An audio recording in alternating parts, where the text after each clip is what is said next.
You guys are about to experience the best game in the Trails series, and I find myself in an envious position because many of you are going to be able to experience it for the first time, something that I will never get back. But since I've played the game 3 times and triple dipped in my case, well, I guess now it's quadruple dipping anyway, I feel that I can at least give you guys a rundown of the significance of Trails to Azure, a sort of basic starter kit for the game. And to be honest, if I did a review, well, there's no point in me doing that because you know exactly what I'm going to say about it. Now before we jump in, I feel that a few thank yous are in order.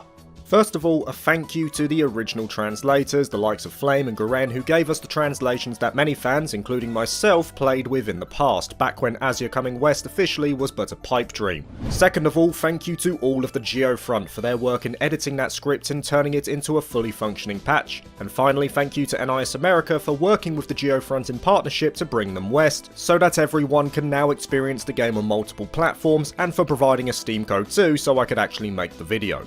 Now I imagine that many of you watching have already completed Trails from Zero and are primed and ready for the events of Azure, excited to rejoin the SSS in their journey to overcome the barriers surrounding Crossbell. The excitement is palpable, I imagine, but I'm hoping this video will tide you over a little until March the 14th when the game finally releases. Thanks to NIS America, I was able to get a hands-on impression of what their version will offer, and during my number of sessions with the game was able to note the various improvements throughout. Those who have already played Trails from Zero will probably have an idea already. But for the sake of everyone, let's dive in and see some of the specific features that it has to offer.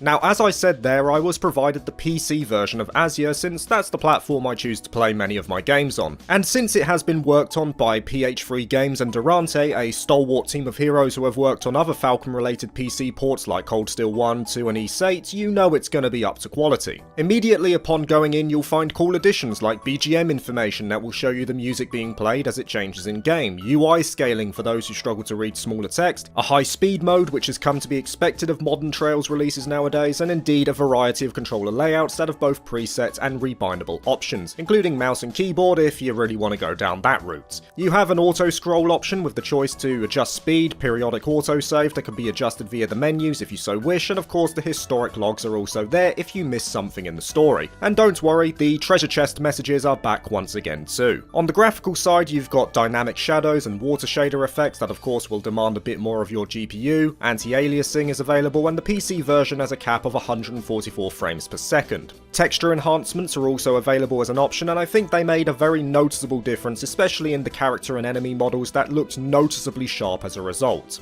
Moving to the game itself, as said before, this release will only have Japanese voice acting available, so bear that in mind. Save carryover is available for those who have completed Trails from Zero, which will yield you some exclusive bonuses and changes to some scenes, so those who have played Zero will get a slightly different experience to those who haven't, though the ultimate conclusion will remain the same. Since this version is also based on the enhanced Kai release from Falcon back in 2020, there are also a couple of NPCs showing up that you might be familiar with from other games, so keep an eye out for them. Finally, the translation itself. This is of course based on the Geofront's edited patch from a couple of years back, and as such there are similarities. However, this version of Azure has also been perused over with a fine-tooth comb, so there are a couple of differences between the two. What you can be sure of though is that the quality will be equally as strong, owing to the fact that the Geofront have also worked with NIS America on this one too. With that mentioned, let's now move over to Azure itself and its significance in the overarching story, which I'm going to keep as vague as possible. Trails to Azure is the 5th game released by Falcon for the Trails series, being the 2nd of the Crossbell arc and following on directly from Trails from Zero. This arc in of itself though was released before the Cold Steel arc, which I'm sure many of you will be more familiar with. Now for those who are less in the know about the Trails series, I wouldn't blame you in wondering why the Crossbell arc is releasing for the West many years after its initial Japanese release. Well, quite simply, the journey of this game to get into our hands in indeed Trails from Zero 2 is not as black and white as one may think. It might surprise some of you to know that by the time Trails to Azure had released in Japan back in 2011, we only had the first Sky game, and due to an amalgamation of events and happenstance, the Crossbell arc was eventually deemed surplus to requirement, the sacrificial lamb, in order to instead push Trails of Cold Steel to a wider audience. This unfortunate occurrence opened a notable hole in the series, especially for those who had experienced what the Crossbell arc had to offer via their Japanese releases, believing that it too deserved a localization of its own one day. I won't go too much further into it as this is a celebration of Trails to Azure, but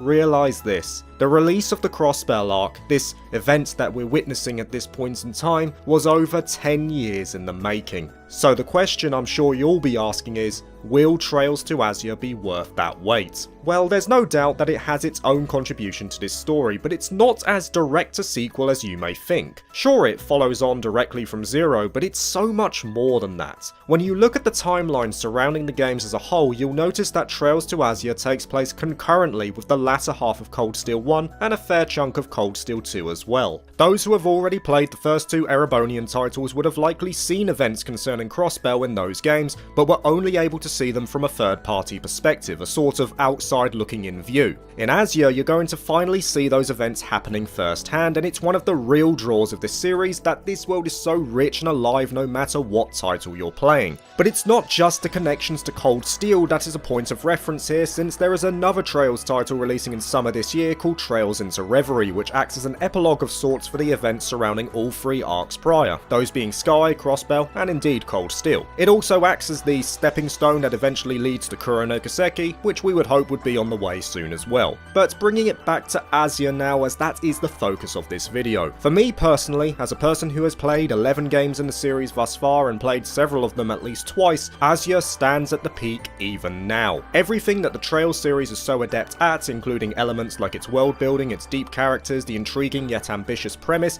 it is all at its best in Trails to Azure, like taking the characteristics synonymous with Trails but amplifying them. When I first played Azure back in 2019, I had already played 6 Trails games. Azure was the last game I had to play to get me ready for Cold Steel 3's release. And by that point, I felt I had seen everything. I was skeptical about Azure in that it wouldn't show me anything different, or it might not even deliver at all. I was very wrong in that mindset, for by the time I had finished, Azure had hit me with so many events that to this day remain in my favourite moments within all of gaming. While Cold Steel 1 was the game that got me into the series, Trails to Azure was the title that solidified my love for it, and was a major factor in the birth of this channel. Since that point, I have made it a personal goal of mine to spread my love for this wonderful series, and seeing it finally come to wider audiences officially is a feeling I can't really put into words. And that's just as a person who adores this series. I can only imagine what the likes of the Geofront must be feeling and the pride they must harbour knowing that they, as fans, were instrumental in seeing it come west at last. I want to reiterate this to you guys, and I am not exaggerating when I say it.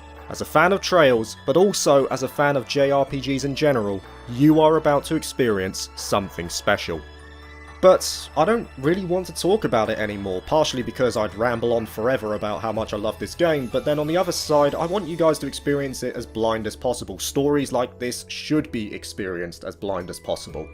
I want you to at least have the same opportunity to experience the euphoria that I once did, because you'll never get that again. I'll reiterate it one more time, I am jealous for those of you who are playing this game for the first time. I wish I could have that moment again, and I hope that it will leave a positive impression on you as it did on me. For now though, break through the barrier and enjoy your time with Trails to Azure.